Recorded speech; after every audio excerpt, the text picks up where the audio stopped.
Hindi mo talaga napigilan, no? Hindi mo napigilan. Sobra, Pero, sobra. oo, Andun na yung sige nga. nag-burst yung emotions, halo-halo, nag-flashback lahat yung sacrifices mo from the Philippines, yung mga nilet go mo, and then yung mga pinagdaanan nyo all throughout.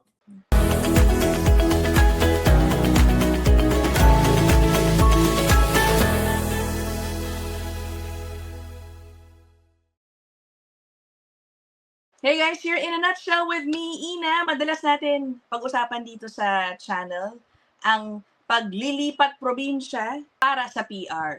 Yan, di ba? Yung iba kasi, yan ang ginagawa nilang strategy, no? At least, a few years ago, maghahanap ng probinsya na sinasabi, naku, mas madali daw ma-PR doon. I'm not sure if it still, works sa panahon ngayon. But in this case, ang kakwentuhan po natin, it paid off. Their decision to move from British Columbia to Saskatchewan, ito na po ang kanilang hinihintay. They just got their permanent residency, ang kanilang pamilya. And one of them, yung babae might be familiar to many of you, ang ating kaibigang si Ero.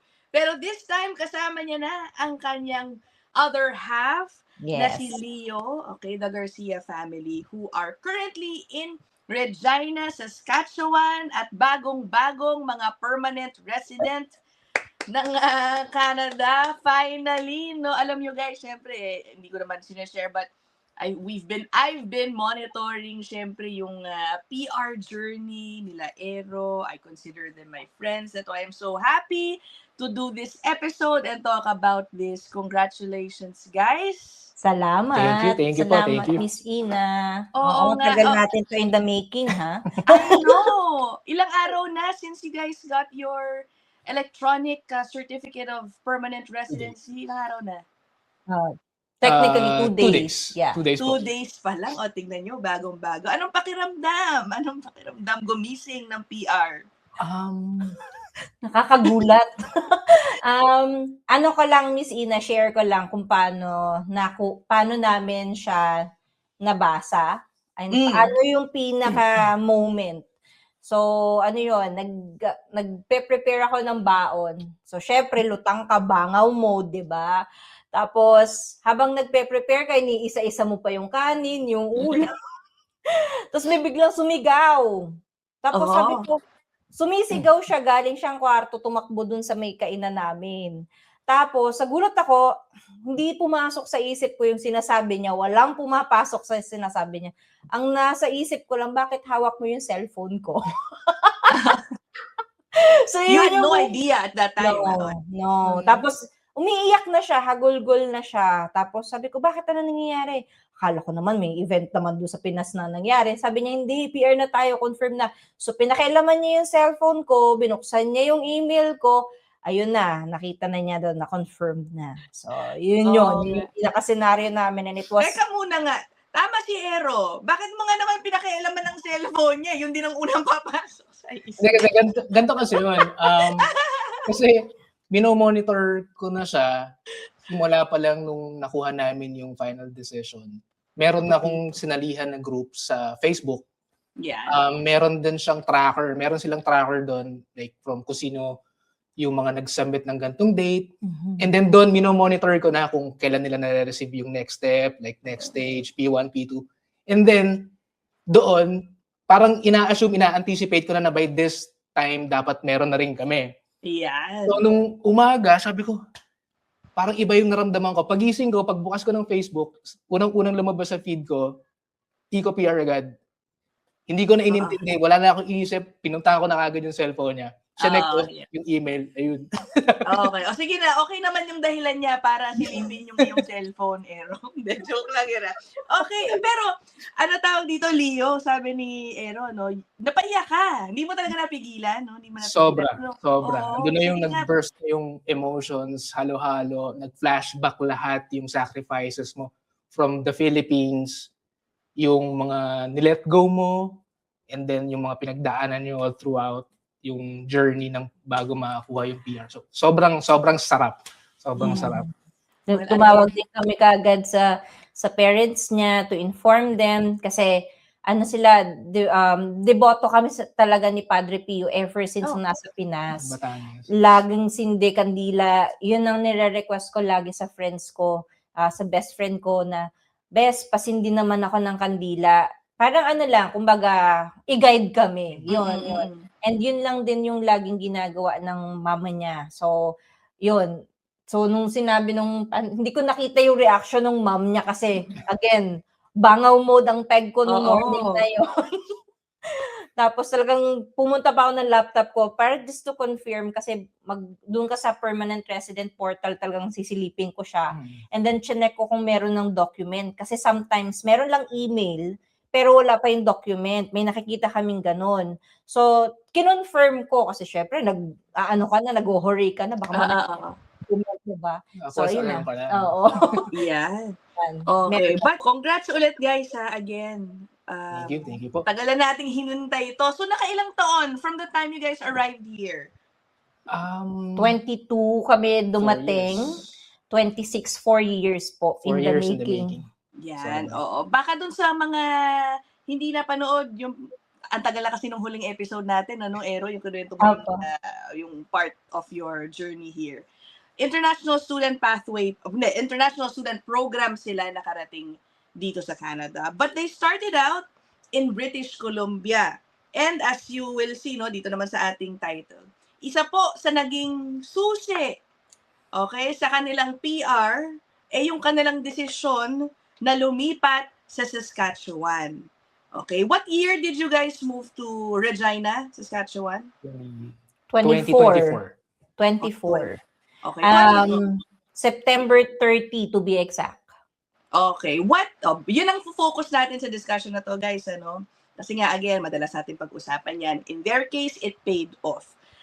Siguro mamaya, we can ask Ero or Leo kung meron silang mga kakilala na gumagawa pa rin ngayon, lumilipat ba ka dyan sa Regina, and if they feel na ganun pa rin ba yung climate, positibo pa rin ba ang pakiramdam ng mga naglilipat probinsya ngayon kumpara sa kanila nung lumipat sila 2 years ago. 2 years ago, what made you decide or feel na you had to get out of BC? Ikaw ang sumagot to. Kahit sino. So, nung nasa BC pa kasi kami, doon kasi namin wini-weigh in yung options, either kung mag-express entry ba kami or mag-PPNP, provincial nominee. Medyo marami kasing technicalities pagka nag-express entry. Andyan yung kasama yung may language test, may proof of funds. So maraming kailangang factors para makapasa.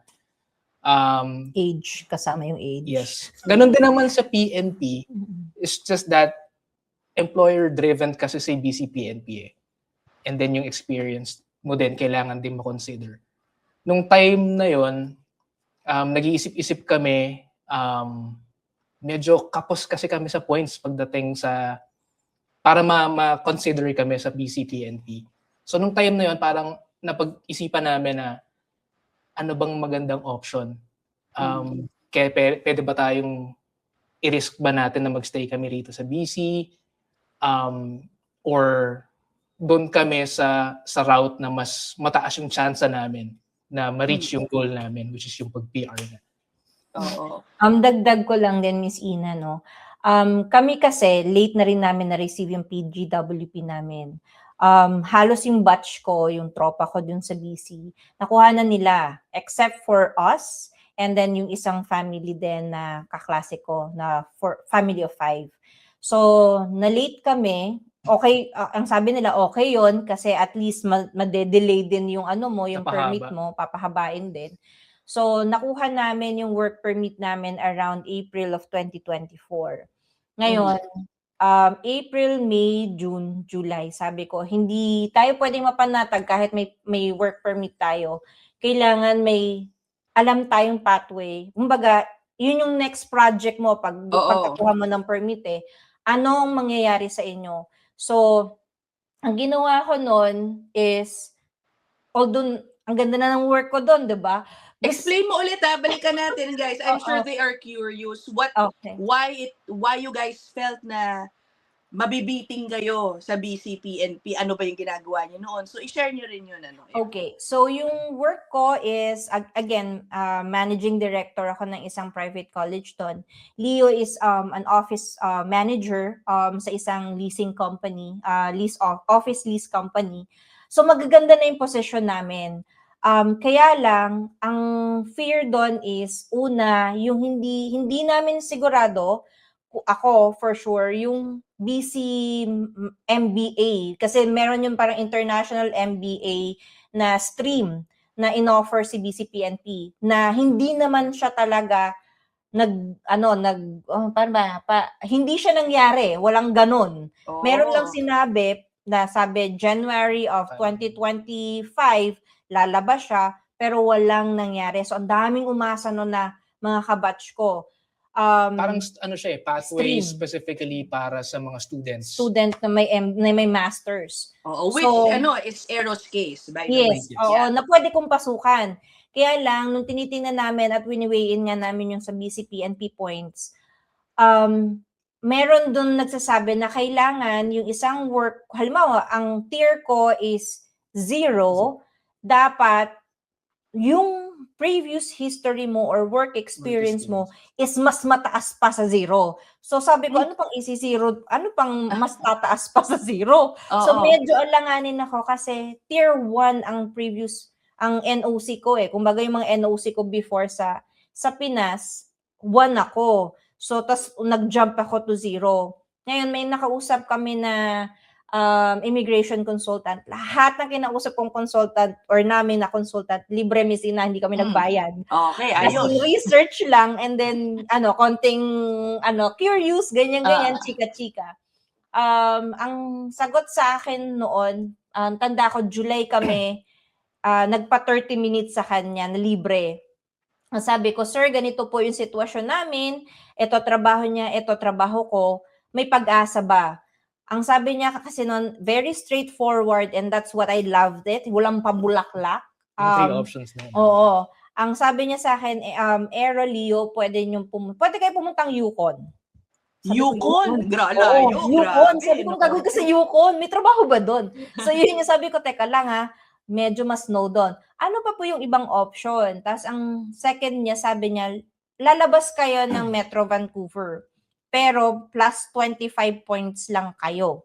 Tama ba? 25, no? Parang mga ganun. Oo, plus 25 points lang kayo dun sa points nyo right now. So, ang baba, parang nasa 105 lang kami noon. Nung time na yon tumatakbo 120 ata. tumatakbo ng 115 to 120 yung BCPNP points para magkaroon ka ng ITA. So, sabi ko, nako, and hindi pa yun sigurado kasi syempre, magiging trabaho mo? So, na-brought up ko, sabi ko, sir, paano po kaya kung lumipat kami ng Saskatchewan? May pag-asa po ba doon?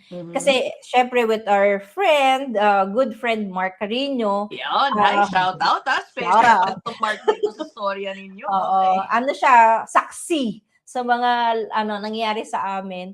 So, yun nga, parang sabi niya, better kung lumipat kayo ng Saskatchewan kasi, may sinabi siyang stream na kailangan lang is 6 months of work experience. And then, after you have your 6 months work experience, you can apply for SINP. So, sabi niya, pag-isipan nyo yung next steps ninyo. Kasi kung hindi, yung tatlong yan, yung ayaw nyo mag-Yukon, yung Metro Vancouver na alanganin or Saskatchewan, or ang huli niya sa amin is, ipunin nyo na lang yung 3 years ninyong sweldo para bumalik na kayo sa Pilipinas. Yun, very Pero yun ang magaling na consultant, di ba? Hindi na kayo, wala nang paligoy-ligoy pa nga talaga. Yes, oo.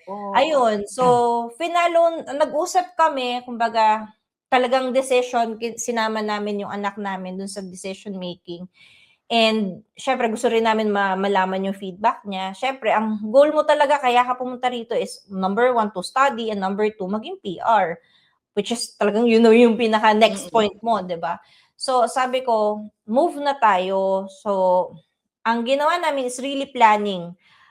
Yung stage namin yung July, yung August, September na yon, planning siya talaga. Kasi September 30 nga kami dumating dito. planning mode siya talaga. Paano kami magre-resign, paano kami magpapaalam, saan kami lilipat, may bahay ba kaming lilipatan, lahat planning stage. Inistorbo ko pa nga si Kuya Mark. Kuya Mark, pasilip naman ng place namin. Oo, Kasi, diba? Napakabait nung kaibigan. yes, oo. So, inano namin siya talaga, parang plinano talaga namin saan din lilipat yung school ng bata. And then also, where can we find work? Kasi syempre, kaya kalilipat doon is for work. So, around August, meron na kaming lilipatang bahay. So, nasa basement kami nung time na yon. Tuwan-tuwa kami kasi Filipino yung landlord namin. And yun, mabait. Sobrang bait nila ate. And then, parang 3 days or 4 days before ng biyahe namin, tanda ko yun, nasa Metro Town kami, naglalakad kami noon. Eto, may binulong. Sabi niya, ma, natanggap na ako sa trabaho. Yan. Ang bilis, ano? Ang galing. Oo. Yun. So, natanggap na siya dito sa boardwalk. Tapos, sabi niya sa akin, okay na, ganito trabaho niya. So, ako na lang yung trabaho. Sabi ko, sige, okay lang yan. In God's time, in God's perfect time. And time na yon, meron pa tayong project nung papuntang Calgary, di ba? Nakikita-kita So, pa sabi ko, tayo. one at a time, kasi baka mamaya magulo. Around first week ng September, though nag-a-apply na ako, submit, nagpaalam na ako sa boss ko, nagpaalam na ako sa team, and then, nag-apply ako, meron akong na-receive na email for interview, asking me in person. Sabi ko, patay ako, paano ba ako in person? So, ang reply ko na lang is, pwede po ba nating i-reschedule on a different date? Kasi meron po akong ganyan, and nasa busy pa po rin, pupunta pa po akong busy para ayusin yung ganyan. So, pumayag naman sila. They're very, understanding dun sa point ko. So, come na, yung travel mode na namin, 2 days kami nag-travel from BC to here, stopover sa Calgary. And imaginein mo yung parang fetus position, ganon ang position ko. And nung anak ko, siya yung mas komportable kasi syempre driver siya, bawal yun. Oo, kasi puno na yung kotse namin ng gamit. Dala namin yung bahay. Naka-U-Haul kayo? Hindi. na. Gano'n Sinix kaya. lang lahat namin sa likod. Pero dun sa planning, Miss Ina, ano yun ha, parang sinet din namin, in-schedule din namin kung kailan kami magpapaship ng gamit. Like box, papunta rito. And when are we expecting yung box na yun dumating? Kasi syempre nakakahiya dun sa landlord. So, inaano talaga namin talagang kwenta, sige, itong araw papadala natin, buktot, talaga, karga-karga namin dalawa. Yun, hanggang sa, yun nga, pati yung mga other items nasa kotse na hindi na magkasya, pinakuha ko na lang yung ibang gamit ko doon sa mga kaibigan ko. Sabi ko, sa inyo na lang yan. Yun, oo. So, yun yung pinaka-journey, yung planning, yun. Nung sinabihan kayo ng consultant, na ito yung option ninyo sa Saskatchewan, parang may 6 months daw na kailangang experience, was it, did it require a specific job? Na yun din yung tinarget ninyo? Or ano ba? Kasi hindi ako familiar kung ano mang stream yung sinasabi na yun. But did it only require you to get any employer or specific to a certain industry? Ano ba yung, naalala niyo po ba yung requirements nun? Kasi yung natatandaan namin na stream is yung with existing work permit. work permit. May ganun. Okay. Yes. So doon, ang qualification lang is una, kung nagsusupport ba yung company or yung organization to support SINP, that's number 1.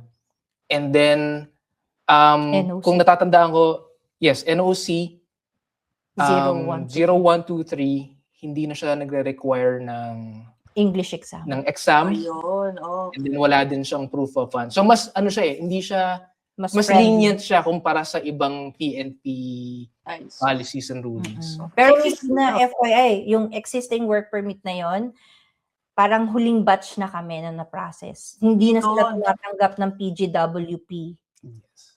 Not anymore. Yun ang tatanungin ko, nag-exist pa ba yan? Baka yung makapanood nito, no? Sabihin nila, baka pwede pa nila i-explore. Parang hold na muna. Wala.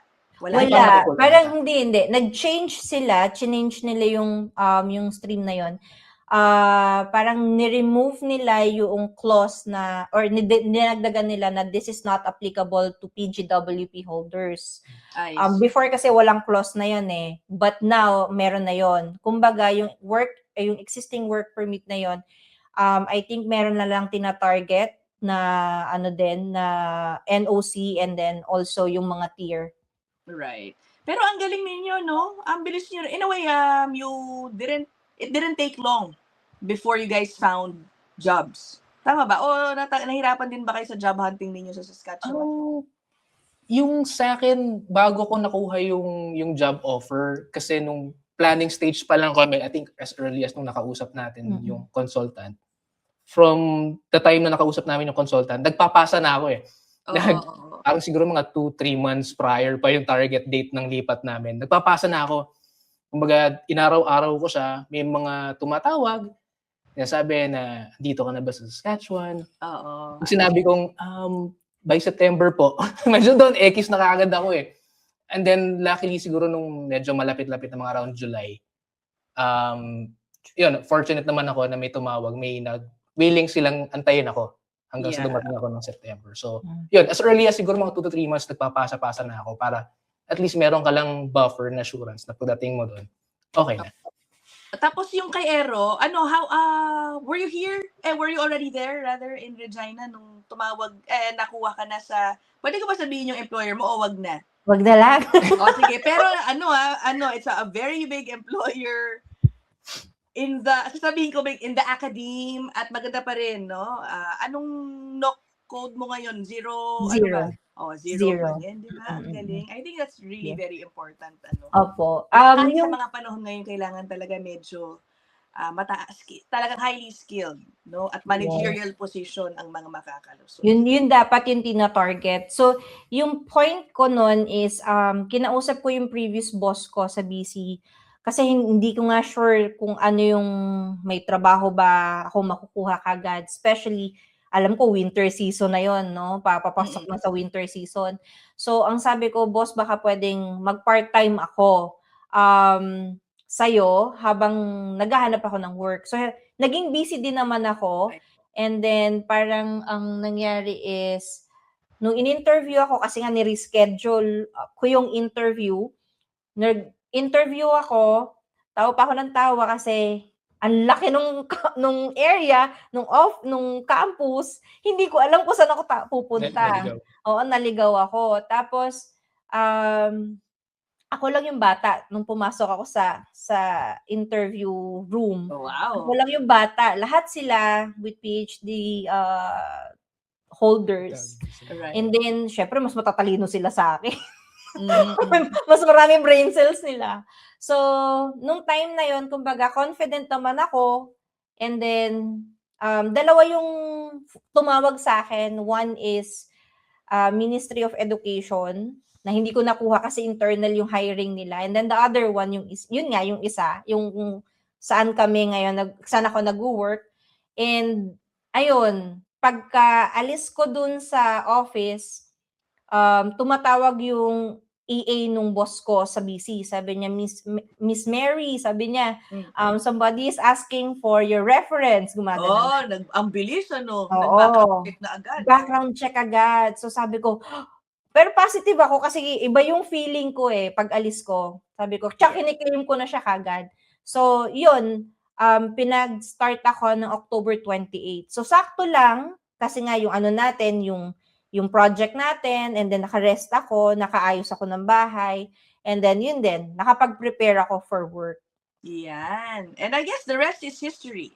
Yes. Diba? You accumulated the required work experience na sinabi sa inyo, in-applyan ninyo, and now after, 2 years din ba umabot yung PR application? The PNP dyan sa SINP? Year.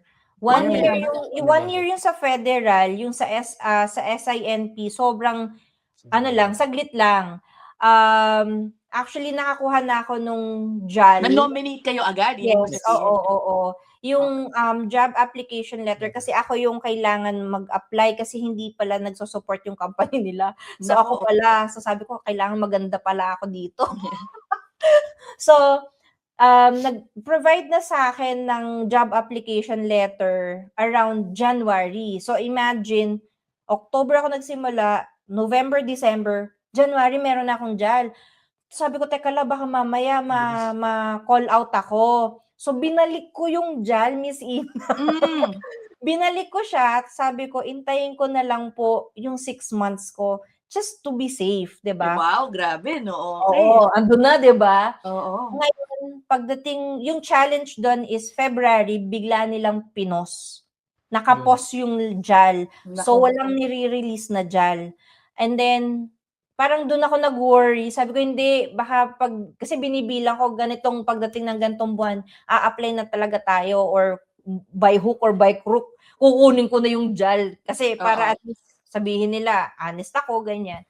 So, come March, end of March, nag-message sa akin yung HR, which is Filipino. Thank you so much. Kasi, minessage niya ako, sabi niya, hey, Aero. Kasi binalik ko sa kanya eh. Sabi niya, hey, Aero, nag-open na ulit sila. Ipasa ko na ba yun sa'yo?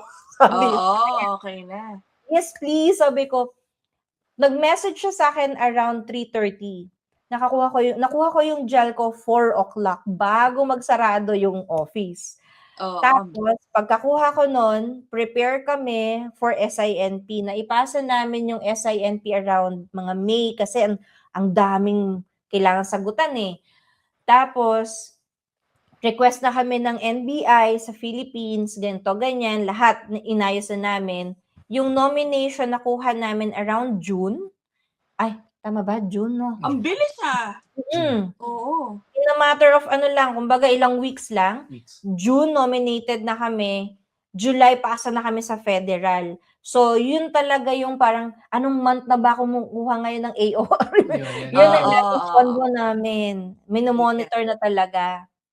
Okay. Ayun. So, it took about a year dun sa federal level. And now, 2 days ago, you got your ECOPR. Ano ba yung ibang mga naging challenges? So, nabanggit mo yung isa, no? Si Leo pala, it turned out, yung employer niya, hindi Yun, isa pa willing yun. mag-support. Isa na yon. Ano pa naging challenges ninyo? I understand, meron ding ilang personal challenges that happened. I don't know kung ano man ang willing ka lang i-share, ano, Aero. Siguro kasi dapat earlier pa kami, 2023, dapat nandito na kami. Parang ang plan talaga namin is to move here ng around after my graduation. Kaya lang, yun nga, something happened to him in health. Na-stroke kasi siya. Grabe, So, Leo. But it doesn't, tignan nyo naman si Healthy Leo na, di ba? ngayon, walang bakas, no? Na nagka-stroke, isipin ninyo. oo. So, Grabe. na-stroke siya. So, wala rin akong work. Ano yun, super down moments ko yun na hindi ko pwede ipakita kasi sa kanya. Kasi, nandun siya sa moment na yun. May health issue siya. Ako, wala akong work. Syempre, kagagraduate mo lang, nagpapalit ka pa ng permit, and then walang mag-hire sa'yo kasi wala ka pang makuhang employer. So, ang ginagawa ko, Miss Ina, nung time na yon, meron kaming parang, directional host. Yung mga games ng DC Lion, yung may mga Okay. Canucks. So, part-time ako noon, Miss Ina. Bantay-bantay, ayos-ayos lang ng bag. Pero okay lang, umulan, umaraw, wala akong pakialam, basta meron akong extra income pambayad din sa bills. Tapos siya naman, inaano ko din, parang always check up, ganon, check up. Hanggang sa parang nung week ng birthday niya, pinapunta kami sa ER.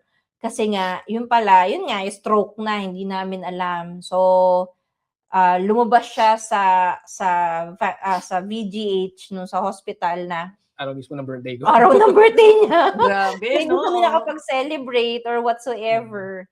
So, yun. So, yun yung pinaka-moment. And then, December din nun, parang nakita siguro ni God na, sige, yung challenge niyo, in-accept nyo naman, in-embrace ninyo.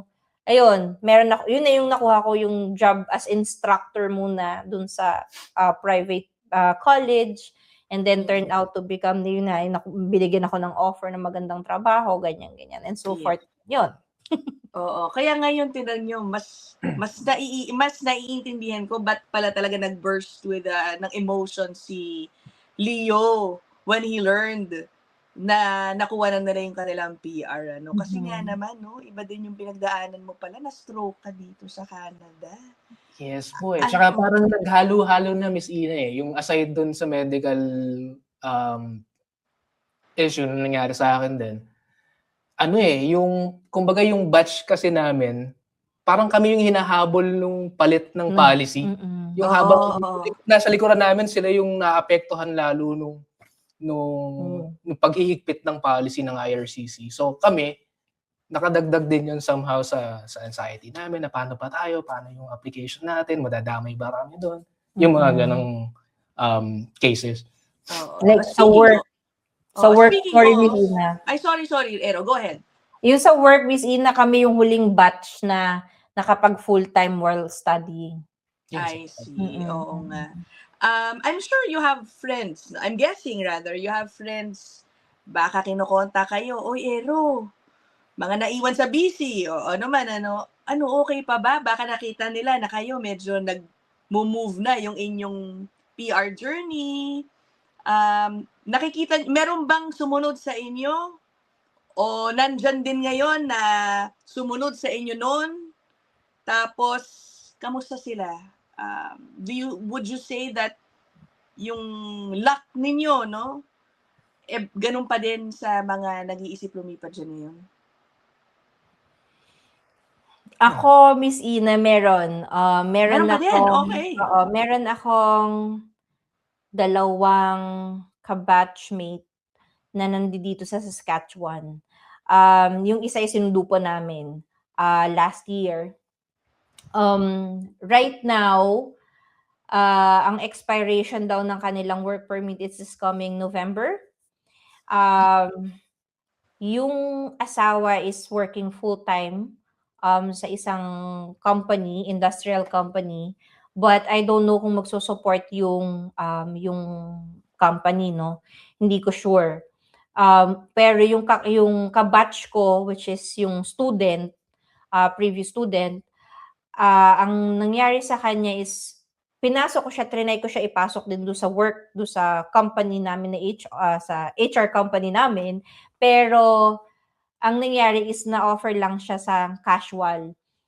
Because right now, ang dami 'di bang mga international students na hindi na tumutuloy. And wala na rin kasing kasiguraduhan. So ang daming anong tawag nito, na recession time, eh. So ang daming natanggal na trabaho, casual lang ang kinukuha ngayon. Yes, yung mga na-lay off. So casual yung una niyang nakukuhang trabaho. Until now, alam ko meron siyang parang contract lang hanggang ganitong date. And then after this date, magmo-move siya. So yun yung isang kwento nung kaklase ko. Pero sinabi ko sa kanya, don't give up. Push pa din kasi meron ka naman, pwede mo pa rin naman yung, baka naman mabait yung current na nagbigay sa'yo ng kontrata, i-extend ka. And then, dun mo magawa ng paraan.